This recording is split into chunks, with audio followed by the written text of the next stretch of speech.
Howzit here, and welcome back to another camera comparison video. And today I've got the newly updated iPhone SE3 2022 edition up against the previous version, the SE2 or 2020 edition. And pretty much not much new on the newer version. Pretty much the same chassis. You've got an upgraded A15 Bionic chipset with the newer smart HDR processing and a slightly larger battery capacity. So is all that enough for you to upgrade? Maybe you've got the iPhone SE2 and you're thinking maybe camera performance might be improved with that newer chipset and the newer image signal processing. We're gonna find out in this video, so let's go ahead and check it out. Now the new SE keeps the same camera sensors from the previous model. So the single 12 megapixel rear camera and the 7 megapixel front facing camera. No ultra wide, no telephoto, really a no frills camera system. So take a look at all the photos and videos and let me know if these cameras are going to be good enough for you to use here in 2022.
So here's a real video test on the iPhone SE3 2022 edition and the iPhone SE2 2020 edition. The SE3 is in the red and the previous model's in the black. They are in cases because my mount cannot support them without it, so it doesn't obstruct the microphones or anything. And they are both actively recording from those cameras as you can see.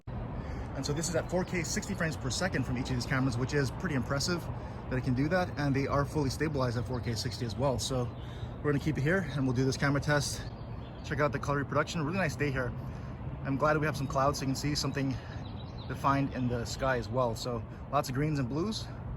So video's looking pretty good, at least from the viewfinder here. You can see it adjusts for exposure there. We'll pan over here to the right. We'll test zoom here and we'll go with the newer SE first and then with the former SE model there. So that's the max zoom you're going to get here on both of these cameras and how they compare. Not the longest range, but doesn't look to be too bad quality. We'll back them both out and we'll test autofocus on the post here. First with the SE3. You see it focus in pretty quickly and away. So pretty snappy autofocus as you would expect from these smaller sensors. And now with the SE2, snapped in pretty good and away, back again. And let's try one more time. So there you go with the autofocus. But because the smaller sensor is not the biggest natural bokeh or background blurring as you walk down the stairs, so we can test out that stabilization I was mentioning here at 4K 60, which is pretty nice. And let's go ahead and jog and see how that stabilization holds up. And we'll pull up here and we'll pan up into the sky so you can see how the cameras adjust the exposure for that really bright light.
So here's a low light test between the iPhone SE 3 and the iPhone SE 2.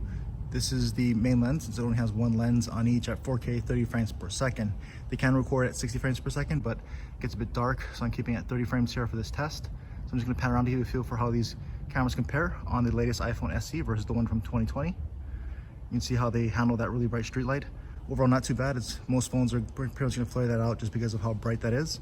And we can even test some zoom here. So SE 3 on those trees over there, and SE 2 max zoom there. So back those out, and let's go ahead and pan around this way, and we'll just go ahead and walk to test the stabilization on these two iPhone SE models here and see if you notice any differences. You got the newest chipset in the latest version of the SE, along with the latest smart HDR processing, but we'll be moving over to a much darker area from that really bright area you just saw.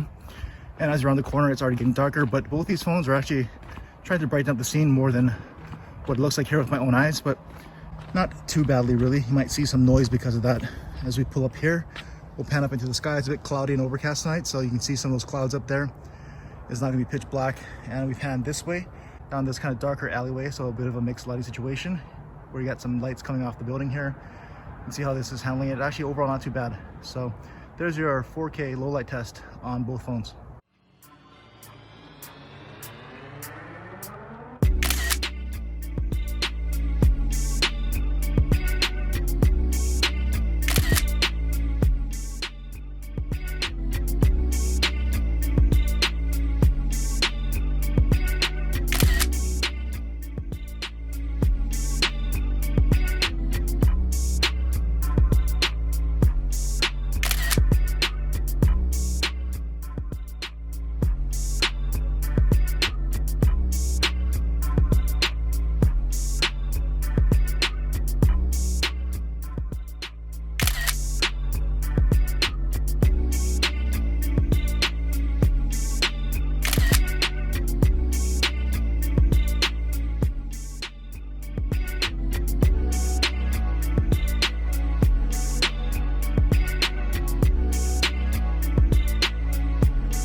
So here's a low light test from the front facing cameras on the iPhone SE 3 2022 edition and the iPhone SE 2 from 2020.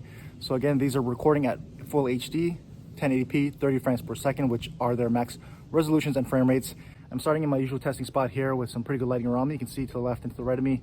So we're starting out in some optimal lighting conditions, so you can see how these front facing cameras can do in the best possible light here. So if we just start walking, we can test stabilization, but we'll also move over to a little bit darker area, a more difficult lighting situation, so you can compare and contrast to what you just saw with that more ideal lighting back there with a lot of bright lights around me. I'll also be walking by a fountain to my right, so we can see how the microphone sound against the background noise there. And as we pull up here, we'll pan around. You can see the really bright street lights behind me, so you can see how these front facing cameras handle that. And overall, not too bad. Slightly more flare on the SE3, but really bright lights over there, so it's going to happen on pretty much any phone.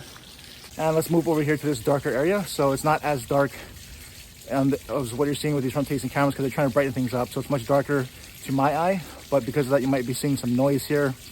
But there you go. I think we're going to call it for this camera comparison between the latest iPhone SE versus the one from 2020. Let me know if you saw any differences or what you thought, if anyone was a clear winner here because obviously the one from this year has the newer chipset. It's got smart HDR, the latest smart HDR processing from Apple. And let me know what you thought. I think for the most part, there are minor differences. I didn't see like leaps and bound differences, but hopefully this helps you if you have the previous iPhone SE and you're thinking about upgrading just for camera performance alone. Obviously, there's other reasons to upgrade, like the latest chipset, like a bigger battery. But if you're getting along fine with the current SE and you're trying to think if you should get the newest one just for camera performance alone, hopefully this video helped you out. Let me know what you thought in the comments below, and if I can answer any questions about these phones, try to drop me a question as well, try to answer what I can. And as always, thanks for watching.